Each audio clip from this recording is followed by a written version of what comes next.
नमस्कार दोस्तों, स्वागत है आपका मेरे चैनल इन्वेस्ट विद दीपक संब्याल में। तो दोस्तों, आज का ये जो वीडियो है ये इस मुद्दे पे है कि जो हम अपनी फाइनेंशियल प्लानिंग करते हैं, जो भी हम पॉलिसी वगैरह लेते हैं, इंश्योरेंस के प्लान होते हैं, साथ में उनमें इन्वेस्टमेंट भी मिक्स होती है, तो उसमें हम क्या गलती कर जाते हैं और हमारे लिए बेस्ट क्या हो सकता है। इस सबके लिए अलग अलग होता है, सबकी जरूरतें अलग होती हैं, सबका प्लान अलग होता है, फाइनेंशियल इंश्योरेंस की रिक्वायरमेंट अलग होती है। लेकिन मैं एक जर्नल सा वीडियो बना रहा हूं, आप इसको देख के थोड़ा समझ सकते हो कि हम कहां गलती कर जाते हैं और लंबे समय में हमें कितना फर्क पड़ जाता है। ये किसी भी पॉलिसी के लिए उसके अगेंस्ट नहीं है। सब पॉलिसी का अपना अपना फंक्शन होता है और इंसान की अलग अलग रिक्वायरमेंट होती हैं। ये सिर्फ आपको समझाने के लिए, ताकि आप जो डिसीजन लो वो फाइनेंशियली प्रूडेंट हो, वो समझदारी से लिया गया हो। क्योंकि अक्सर ये होता है, हम कोई इंश्योरेंस ले लेते हैं, कोई पॉलिसी ले लेते हैं और 1 साल 2 साल 5 साल के बाद हमें समझ आता है कि ये पॉलिसी मेरे लिए थी ही नहीं,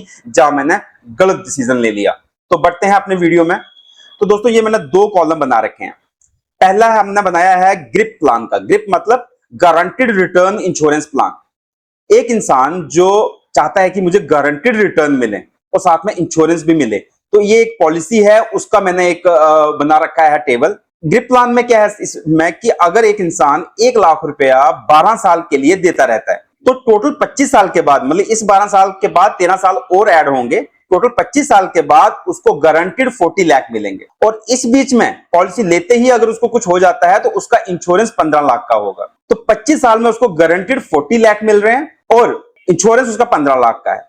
हाँ, बीच में इसका इंश्योरेंस तो 15 लाख का रहेगा। बीच में जैसे मान लो 5 साल के बाद उसकी डेथ होती है, तो इस 5 लाख का भी कुछ अमाउंट उसको मिलेगा और ये 15 लाख का इंश्योरेंस उसको मिलेगा। लेकिन टोटल वैल्यू जो है 25 साल के बाद उसको 40 लाख की गारंटेड रिटर्न मिलेंगे। एक तो पॉलिसी हो गई ये। अब दूसरा ये है कि अगर हम 1 लाख 12 साल के लिए दे रहे हैं, तो हम ऐसा क्या कर सकते हैं कि हमें रिटर्न भी अच्छे मिले और हमारे जो इंश्योरेंस है ये भी अच्छे से कवर हो जाए। तो अगर एक इंसान 1 लाख रुपए को इस तरीके से डिस्ट्रीब्यूट करता है, ईयरली की बात हो रही है, वो अगर टर्म इंश्योरेंस लेता है 1 करोड़ का, तो मैंने इसकी कैलकुलेशन की है, तो वो कोई 18,000 18 के 18,000 में उसको 1 करोड़ का टर्म इंश्योरेंस मिल जाता है। आपको ये चीज याद रखनी होगी कि टर्म इंश्योरेंस सबको नहीं मिलता है। वो रिटर्न फाइल करने वाला होना चाहिए। 1 करोड़ के इंश्योरेंस के लिए एटलीस्ट 6-7 लाख का उसका ईयरली इनकम होना चाहिए। तो इस तरीके से इंश्योरेंस को आपको कैलकुलेट करना होगा कि आपको मिल सकता है कि नहीं मिल सकता, उसको ध्यान रखना होगा आपको। इस केस में मैं देख रहा हूं कि 1 करोड़ का इंश्योरेंस उसको 18,000 ईयरली में मिल जा रहा है और 30 इयर्स के लिए मिल रहा है। तो इसमें वो 15 लाख का इंश्योरेंस ले रहा है और इसमें 1 करोड़ का इंश्योरेंस 18K में हो गया। अगर आपके पास 1 करोड़ का इंश्योरेंस आपका हो गया, अगर आप अपनी वाइफ का भी लेना चाहते हैं, तो अगर वो हाउस वाइफ भी है और आपने इंश्योरेंस ले रखा है, तो आपको 8,000 में 50 लाख का इंश्योरेंस भी मिल जाएगा। तो टोटल आपका जो टर्म इंश्योरेंस है, आपको कुछ होने पे आपके बच्चों को 1.5 करोड़ पे मिल जाएगा। अगर पति को कुछ होता है तो 1 करोड़ और पत्नी को कुछ होता है तो 50 लाख। तो 18 + 8 26,000 में उसका टर्म इंश्योरेंस उसकी फैमिली का कंप्लीट हो गया। मतलब 1 लाख में से 26,000 निकाल दीजिए, तो ये इंश्योरेंस वाला पार्ट खत्म हो गया। 15 लाख का इंश्योरेंस तो कुछ होता ही नहीं है, इसको आप ना ही समझिए। आज से 10 साल बाद 15 लाख की कोई वैल्यू नहीं रहेगी। तो आप 1 करोड़ की एक वैल्यू रहेगी, क्योंकि 1 करोड़ अमाउंट थोड़ा ज्यादा है। टर्म इंश्योरेंस हमने कवर कर दिया। अब फैमिली को हेल्थ इंश्योरेंस की भी रिक्वायरमेंट है, तो हमने एक हेल्थ इंश्योरेंस प्लान देखा जिसमें फुल फैमिली का हम कवर कर रहे हैं। इन 2 बच्चे भी हैं, तो 16K में 16,000 में उसको 10 लाख का फैमिली का हेल्थ इंश्योरेंस प्लान मिल जा रहा है। तो इन तीनों को कैलकुलेट करने के बाद जब उसका हेल्थ इंश्योरेंस कवर हो गया, उसका लाइफ इंश्योरेंस कवर हो गए, तो टोटल वैल्यू आ रही है 18 + 8 + 16 42,000। अब उसके पास बच रहा है 58,000 ईयरली। मैं इस 1 लाख का ही प्लान बता रहा हूं। अगर वो 58,000 को सीधा म्यूचुअल फंड में डाल देता है, किसी भी इंडेक्स फंड में डाल देता है, तो 12% के रिटर्न नॉर्मली मिल ही जाते हैं। उससे ज्यादा ही मिलते हैं, लेकिन 12% एक मिनिमम क्राइटेरिया होता है म्यूचुअल फंड में। तो 12% की प्रोबेबिलिटी के हिसाब से, 12% की कैलकुलेशन के हिसाब से 58K जो है उसका अमाउंट बन जाता है 25 साल में 68 लाख। तो उसकी इन्वेस्टमेंट जो 40 लाख बन रही थी वो बन जा रही है 68 लाख। और इंश्योरेंस उसका बन रहा है टोटल 1.5 करोड़ का, जहां पे कितना बन रहा है 15 लाख का। और ये हेल्थ प्लान तो इसमें कवर ही नहीं है। तो दोस्तों, मेरा कहने का मतलब यह है कि अगर आप सही से अपनी फाइनेंशियल प्लानिंग करते हो, तो आपका जो अमाउंट है वो आपको बहुत कुछ दे सकता है। लेकिन हम क्या करते हैं, एक इंश्योरेंस प्लान या एक गारंटेड प्लान के चक्कर में हम लोग काफी गलतियां कर जाते हैं। हाँ, कोई बोलता है कि यार नहीं, ये मैंने अलग से प्लान लिया हुआ है, मुझे फर्क नहीं पड़ता है 1 लाख देने का, लेकिन ये गारंटेड है। तो उसके 100 रीजंस हो सकते हैं, लेकिन जो डिसीजन होते हैं दोस्तों इमोशनली नहीं लिए जाते।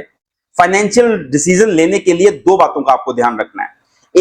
एक आपको ध्यान रखना है कि उसमें मैथमेटिक्स क्या कह रहा है, कितना अमाउंट होगा कितने सालों के बाद, और दूसरी होती है प्रोबेबिलिटी, कितनी प्रोबेबिलिटी है, कितने चांसेस हैं कि मुझे वो पैसे मिल जाएंगे।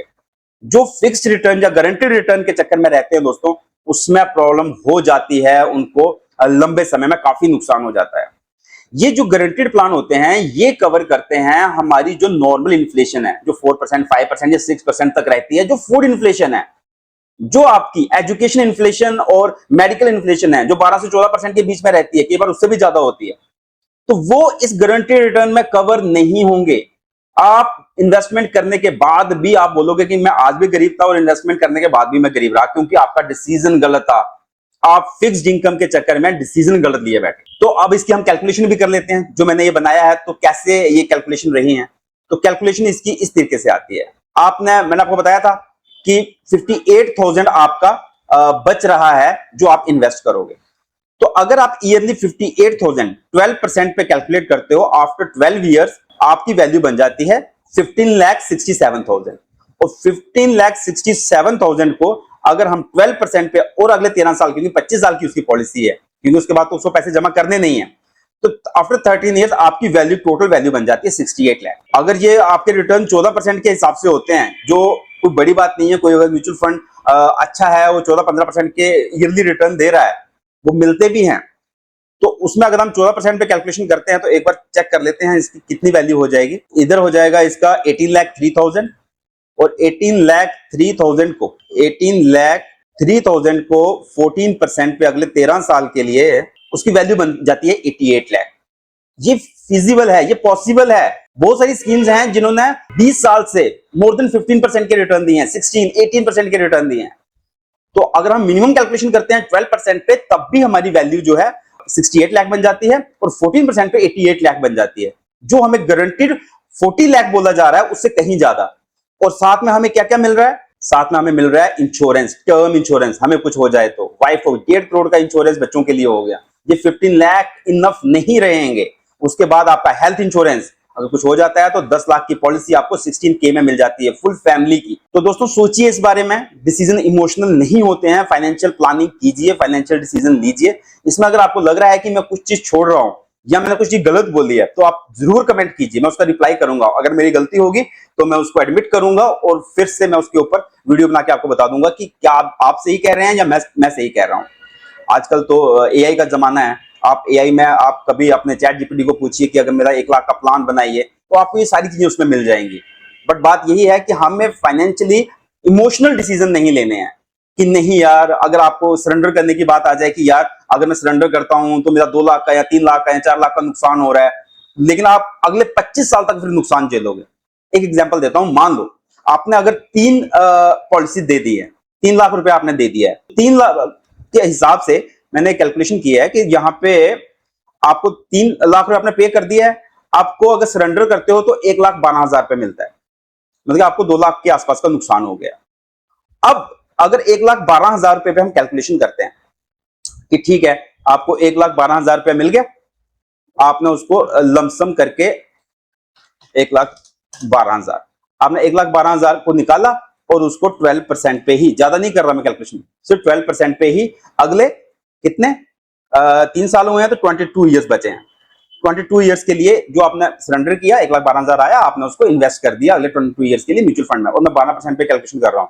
आपका वो 1 लाख जो है वो 13,55,000 बन जाता है। और अगर आप अपनी पॉलिसी को छोड़ देते हो, आप बोलते हो कि ये नहीं यार मैं 3 लाख को छोड़ देता हूं और मैं 25 साल बाद देखूंगा यार मुझे कितना अमाउंट मिलेगा, तो आप 3 लाख को, उनकी कैलकुलेशन जो है वो 5% पे होती है। ये 6 भी हो सकती है, लेकिन 5 से 6 के बीच में ही रहेगी आपकी। तो 5% पे अगर आप 3 लाख को 22 सालों के लिए करते हो तो आपके 8,70,000 बन रहे हैं।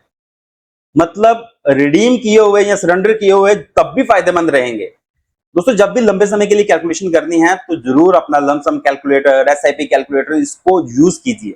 इससे आपको यह पता चलेगा कि मेरी फ्यूचर वैल्यू क्या रहेगी। जब आपको गारंटेड ऐसे ही बोल दिया जाता है कि 25 साल बाद आपको 40 लाख मिलेंगे, तो आप आज के पर्सपेक्टिव से सोच रहे होते हैं कि 40 लाख की कितनी वैल्यू है। 40 लाख की 25 साल के बाद वैल्यू मेरे ख्याल से आज के 5 लाख की वैल्यू भी नहीं होगी। तो आप इतने इन्वेस्ट करने के बाद भी, मतलब कहने का यही है कि आप पहले भी गरीब थे और इन्वेस्टमेंट के बाद भी गरीब रहोगे अगर आपने वो वाला डिसीजन लिया तो। बाकी मर्जी आपकी है, पैसे आपके हैं, आपको जैसा डिसीजन लेना है लीजिए, बट हाँ फाइनेंशियली चीजों को समझिए, प्रूडेंट डिसीजन लीजिए और जो आपकी फैमिली के लिए सही हो वो डिसीजन लीजिए। धन्यवाद दोस्तों वीडियो देखने के लिए, नमस्कार।